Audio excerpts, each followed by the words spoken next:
Rayo Vallecano, Real Madrid, un spectacle haletant marqué par un scénario improbable. Le match de Liga opposant le Rayo Vallecano au Real Madrid, ce samedi 14 décembre, a offert un spectacle d'une intensité rare. Dans un stade Vallecas survolté, les Madrilènes, privés de Kylian Mbappé blessé, ont frôlé la catastrophe en se retrouvant menés 2-0 avant de réagir avec brio. Une première mi-temps explosive, marquée par 3 buts en moins de 10 minutes, et une deuxième période sous haute tension ont conduit à un match nul spectaculaire, 3-3. Une entame de match à l'avantage du Rayo. Dès les premières minutes, le Rayo Vallecano a pris les devants à la surprise générale. À la 4e minute, Unai Lopez a ouvert le score d'une frappe implacable, profitant d'un relâchement défensif du Real. Le stade Vallecas, déjà bouillant, est alors devenu un véritable volcan. Les Madrilènes, bien qu'en contrôle de la possession, peinaient à trouver des solutions dans le dernier tiers du terrain. Leur manque de tranchant était criant, une situation exacerbée par l'absence de Kylian Mbappé, qui reste l'une de leurs principales armes offensives cette saison.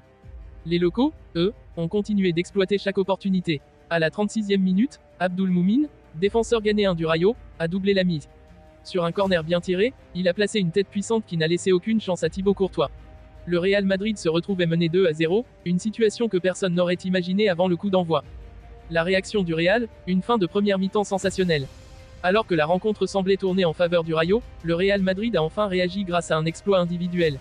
Fede Valverde, l'un des hommes forts de Carlo Ancelotti, a réduit l'écart à la 38e minute avec une frappe surpuissante des 25 mètres. Ce golazo a réveillé les merengues, qui jusque-là manquaient d'inspiration. Poussés par ce coup d'éclat, les Madrilènes ont rapidement égalisé dans le temps additionnel de la première période. Jude Bellingham, positionné comme un avant-centre de circonstance, a coupé un centre parfait de Rodrigo pour remettre les deux équipes à égalité, 45e. Cette égalisation, marquant le 6e but de l'Anglais en championnat, a montré une fois de plus son importance cruciale dans l'effectif madrilène. Une deuxième mi-temps riche en rebondissements. Au retour des vestiaires, le Real Madrid semblait déterminé à prendre l'avantage.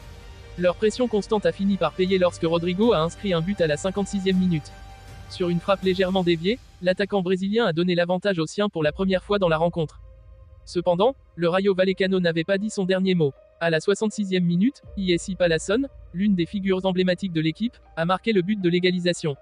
Déviant un tir de le jeune, il a relancé les débats et enflammé les supporters locaux. Ce 3-3 reflétait parfaitement l'intensité et l'imprévisibilité d'un match où chaque équipe a eu sa part de gloire. Vinicius Junior, entre frustration et colère. Au cœur de ce duel acharné, Vinicius Junior a vécu une soirée difficile. Le jeune ailier brésilien, souvent pris à partie par les défenseurs du Rayo, a manifesté à plusieurs reprises sa frustration.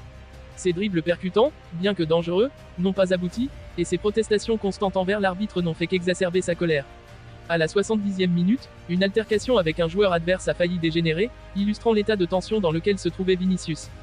Son mécontentement s'est poursuivi jusqu'à la fin du match, notamment après un duel litigieux dans la surface où il espérait obtenir un penalty. Malgré ses efforts, Vinicius est resté muet, quittant le terrain visiblement frustré et agacé. Un calendrier chargé pour le Real Madrid.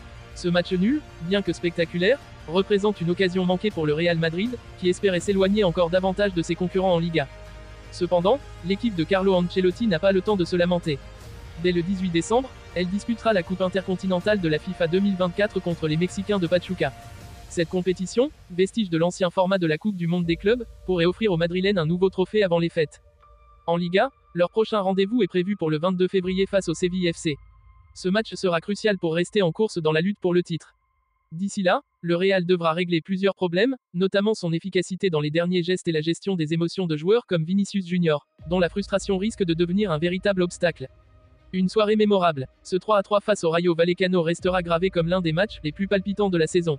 Entre les fulgurances de Valverde, le sang-froid de Bellingham et les émotions exacerbées de Vinicius Junior, le Real Madrid a démontré à la fois ses forces et ses faiblesses. Reste à voir comment cette équipe réagira dans les semaines à venir face à des défis de taille.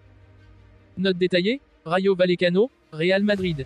Le Real Madrid affrontait ce samedi 14 décembre le Rayo Vallecano pour le compte de la 17e journée de Liga. Dans un match intense et riche en rebondissements, les merengues sont concédés un nul spectaculaire, 3-3. Voici les notes attribuées par notre rédaction aux joueurs du Real Madrid, ainsi qu'à leur entraîneur Carlo Ancelotti.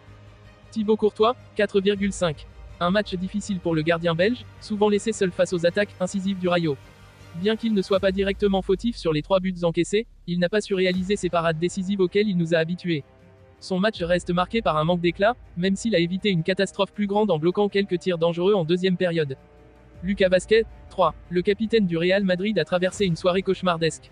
Défensivement, il est directement impliqué sur les deux premiers buts du Rayo, son mauvais marquage a laissé trop d'espace à Unai Lopez sur l'ouverture du score, et il est également fautif sur le corner menant au second but. Offensivement, bien qu'il se soit montré très actif, son imprécision constante a frustré les efforts de son équipe. Une performance à oublier. Aurélien Tchouaméni, 5,5. Dans un match compliqué pour le Real, le Français a su garder un certain niveau de constance. Solide dans les duels et appliqué dans ses transmissions, il n'a cependant pas été aussi influent qu'à son habitude. Sa discrétion relative n'a pas suffi à masquer les largesses défensives de ses partenaires. Antonio Rüdiger, 4,5. Le défenseur central allemand n'était pas dans un grand soir. S'il a parfois gagné des duels importants, son positionnement douteux sur certains moments clés a coûté cher à son équipe. Il est notamment absent sur l'égalisation d'Izzy Pallasson, laissant son adversaire agir librement. Une prestation en demi-teinte pour un joueur souvent irréprochable. Fran Garcia, 3. Comme Lucas Vazquez, Fran Garcia a livré une performance très décevante. Défensivement, il a été dépassé sur le premier but et concède inutilement le corner à l'origine du second. Offensivement, il n'a pas su se montrer tranchant ou apporter de la créativité. Une prestation en dessous des attentes, dans la lignée de son dernier match à Bergame. Fede Valverde, 7. L'Uruguayen a une nouvelle fois montré son caractère dans un moment difficile pour son équipe. Fatigué par l'enchaînement des matchs, il a su réveiller les siens grâce à un but sensationnel, une frappe lointaine imparable qui a changé la dynamique du match. Bien qu'il ait été moins influent dans la construction du jeu, son impact reste indéniable. Luka Modric, 6,5. Le milieu croate, fidèle à lui-même, a été l'un des rares à stabiliser l'équipe dans les moments critiques. Sa capacité à contrôler le tempo et à orchestrer les actions a permis au Real de reprendre confiance après un début de match chaotique. Moins flamboyant qu'à son apogée, il reste néanmoins indispensable dans ce genre de rencontre. Arda Güler, 5. Le jeune Turc a alterné le bon et le moins bon. S'il a montré des éclairs de génie avec quelques passes incisives, il semble encore chercher sa meilleure position sur le terrain. Aligné à droite, il a eu du mal à peser dans le jeu et s'est montré trop fragile dans les duels. Une prestation encourageante mais encore incomplète. Jude Bellingham, 7. Le milieu anglais continue d'impressionner par sa maturité et son impact offensif. Malgré un traitement très rude de la part des défenseurs adverses, 3 fautes subies en 5 minutes, il a su égaliser juste avant la pause d'une finition digne d'un pur numéro 9. Cependant, son influence a diminué en seconde période, ce qui reflète une certaine fatigue due à son immense activité dans les matchs précédents. Brahim Dia, 5. Une performance mitigée pour Brahim, qui a montré de bonnes choses dans sa capacité à se tourner rapidement pour relancer le jeu. Cependant, il a manqué de présence dans les zones décisives, là où son équipe avait le plus besoin de lui. Un match où l'on attendait plus d'impact de sa part. Étoile Rodrigo, 7,5. L'homme du match pour le Real Madrid. Après une entame discrète, le Brésilien a véritablement changé la donne en se repositionnant à gauche. Auteur d'une passe décisive pour Bellingham et d'un but en deuxième période, il a été la principale menace offensive des merengues. Sa performance est d'autant plus remarquable qu'il manque de rythme en raison de ses blessures récentes. Carlo Ancelotti, 5. Le coach italien a pris des risques avec une composition de départ expérimentale, mais ses choix se sont révélés inefficaces en début de match. Si ses joueurs ont réussi à revenir dans la partie, les ajustements tactiques de la seconde mi-temps n'ont pas suffi à sécuriser la victoire. Un manque de créativité et de dynamisme dans ses décisions a été notable.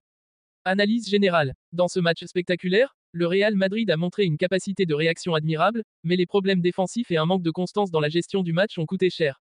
Rodrigo et Valverde se sont distingués par leur contribution décisive, tandis que les performances décevantes de Lucas Vazquez et Fran Garcia ont pesé lourd dans le résultat final.